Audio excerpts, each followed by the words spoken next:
Welcome back. Well, to shed some more light on this year's budget, we've got Professor Olaseni Bello, who is a team leader and public institutions experts, technical assistants for the implementation of the EU support to federal governance reform program. So, thank you, Prof, for coming on this morning. Welcome. Thank you. You work with budgets, this country's budgets, year in, year out, but the one for the federal, the one for states. This particular one, the 6.6 trillion budget. What have you seen with this one?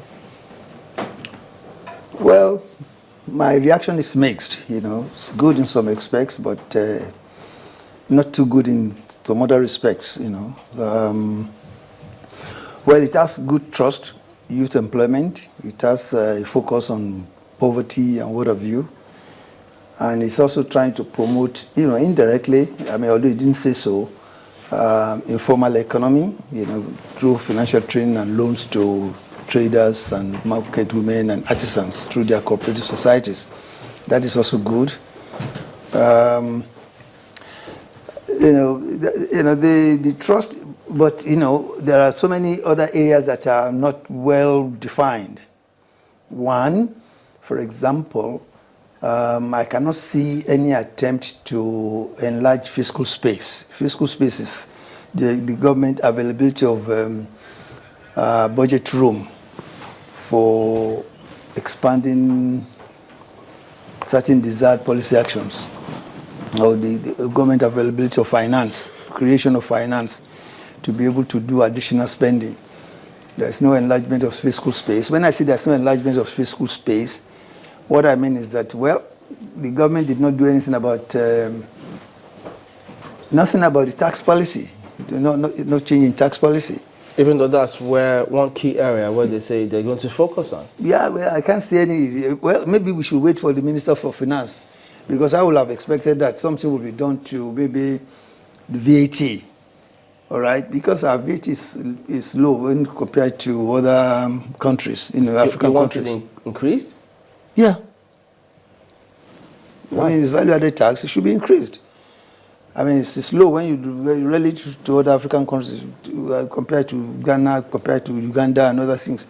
If you are looking for resources, you have to be able to do something in that. Because, it's something you can avoid, in the sense that if you don't buy imported goods, and if you don't go to hotels and splash out money, you can avoid VAT.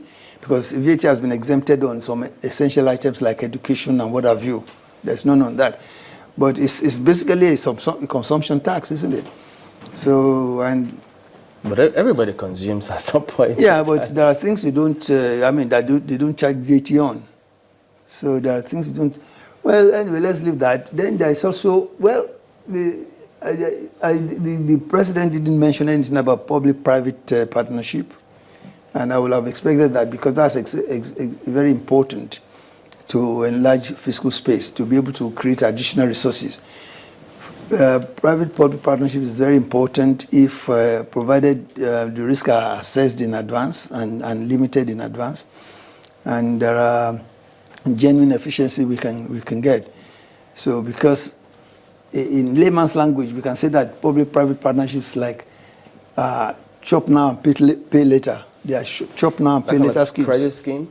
Yeah, PPP.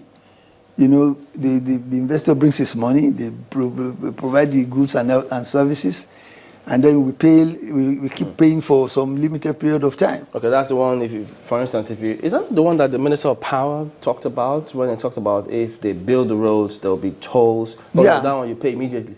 No, the tolls, no, it's the same. It's the same. If you can get private, a company like Julius Berger to build the roads, but the government will have agreed with him the number of years within which he can collect his money, and they will have limited in advance the risk, and they assess the risk and limited in advance, and genuine efficiency have been identified, that there will be efficiencies.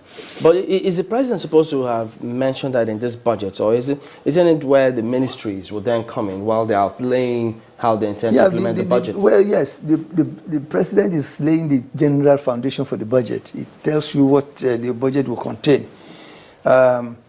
But if the president can tell us he's spending this amount on education, we can say that, okay, telling me I'm spending 300 billion on education doesn't mean anything. It's just like an investor saying he has invested a lot of money on the stock market and all the portfolio, the composition of they are useless stocks. What will you get at the end of the day? So the figures are just big figures, but we don't know the nitty-gritty of those figures: education, health, agriculture. What are the contents or composition? Now you're picking holes on all of this. Now, what also comes to mind is the speed at which we can see the implementation of this budget. Does that also worry you? Well, if you are clear, I mean, if you have a focus and clear enough, I mean, it can be implemented, actually. But, for example, one area which I was really disappointed was this issue of, particularly the Vice President has been talking about, we are going to give 5,000 so and so. Look at what is in the budget, nothing.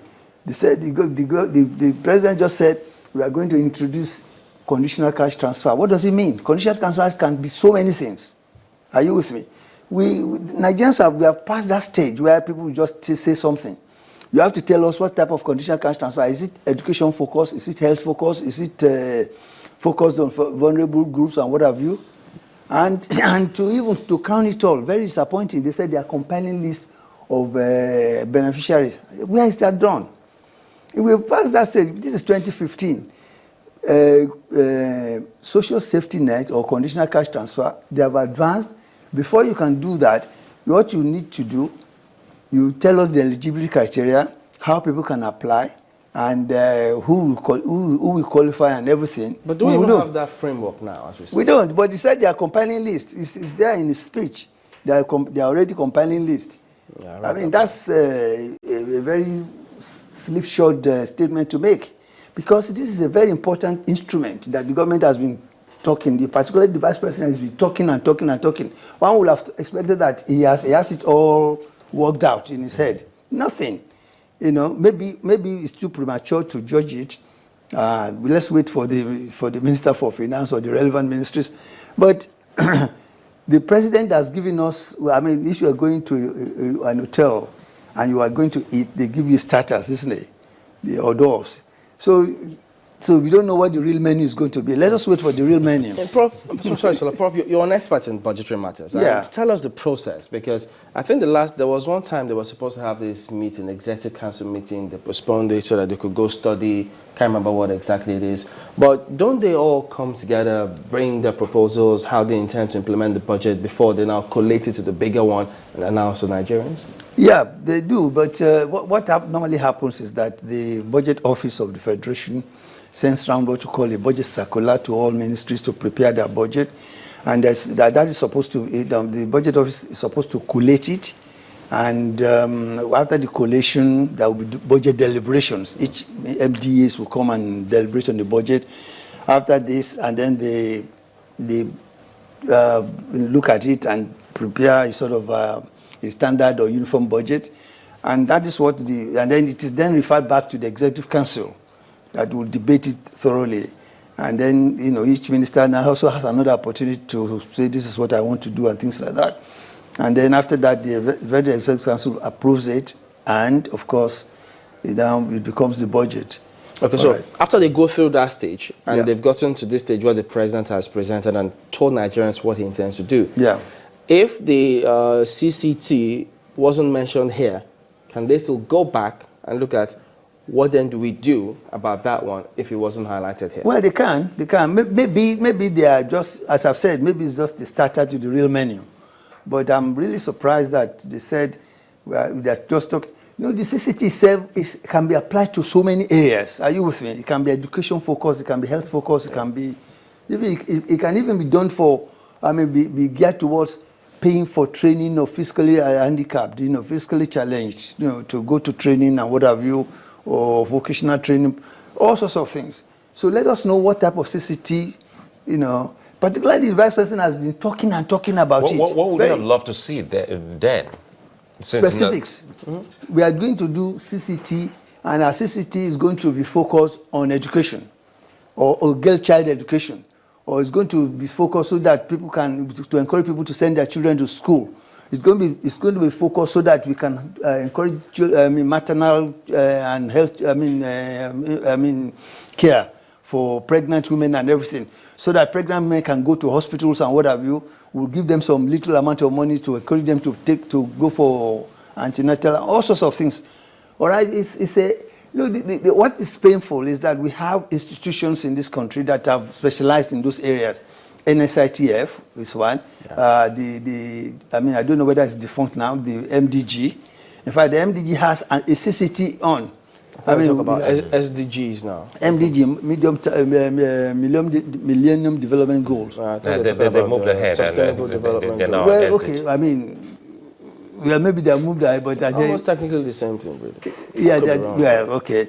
But have they changed the name now? Or they changed the name. You know another angle I'm trying to see here now. Yeah. What comes to mind is once you were in the studio and we were talking about unemployment rate and how best we can help some of these average Nigerians feel this budget. And perhaps we were also trying to look at giving out handouts, like a startup fund for Nigerians. Do you think that this is what we should also be seeing in a budget like this, if we're talking about a budget that has been termed change? Well, it has told you that it's going to have financial training and loans to market women, traders, and artisans, mostly in the informal sector of the economy. It has also said it's going to have a massive employment of teachers and what have you. Now, one can ask the question, what about people who cannot teach? You want to recruit 500,000 teachers, presumably NC holders and graduates. What are people who are not graduates? How are we going to help them? That's why they need, to talk more about, employment. And I think that generally,